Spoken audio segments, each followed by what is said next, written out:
In front of me is Redmi Pad 2, and today I would like to show you how you can turn on or off adaptive brightness.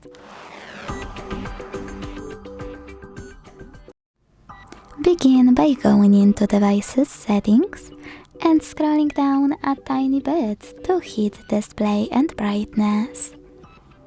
Then use this switcher next to Automatic Brightness to turn it on or off. You can also go into Tab menu and look for this shortcut with a sun.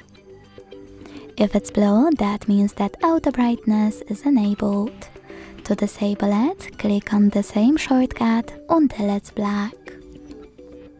Thanks so much for watching. If you enjoyed this video, leave a like, comment and subscribe. Bye!